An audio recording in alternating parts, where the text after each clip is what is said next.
Assalamualaikum warahmatullahi ta'ala wabarakatuh. Mga kapatid sa Islam, Alhamdulillah, andito po tayo ngayon sa Masjid Quba. Binisita natin ang Masjid Quba at tayo ay nagsala rito. Alhamdulillah, Alhamdulillah, isa to sa masjid ng Rasulullah sallallahu alaihi wasallam. Bagkus ito yung unang masjid na ipinatayo ng Rasulullah sallallahu alaihi wasallam bago ang Masjid An-Nabawi, na kung saan nang siya ay naghihijra mula sa Makkah kasama ang kanyang kasamahan, matalik na kaibigan na si Abu Bakar, ay huminto sila sa lugar na ito at ipinatayo nila itong masjid. Nagtayo sila rito ng masjid na kalaunan itinawag na Masjid Quba, bago sila dumating sa lugar ng Masjid An-Nabawi. Alhamdulillah, nabanggit ng Rasulullah, lagi niya po itong binibisita ang masjid na ito at naglaan siya rito, naglalaan siya ng salah.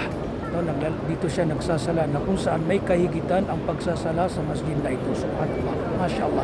Sinabi ng Rasulullah, sino mang lumabas sa kanyang lugar o tahanan at dumating dito sa Masjid Quba at ang kanyang intensyon ay ang Masjid Quba at ang makapagsala rito ay katulad, makapagsala siya ng 2 rak'a lamang, ay katumbas ng umrah. Subhanallah, katumbas ng kalintulad ng gantimpala ng umrah. Subhanallah, kaya napakalaking biyaya o gantimpala, kahigitan ang napapaloob sa pagbisita at pagsasala sa Masjid Quba. Naway pagkalugnawan ni Allah subhanahu wa ta'ala na ating mabisita ang Madinah al-Munawwara at makabisita, makapagsala sa mga masjid na may kahigitan, at isa rito ang Masjid Quba.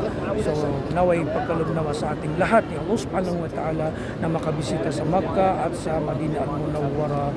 Hanggang dito na lang po. Assalamualaikum warahmatullahi ta'ala wabarakatuh.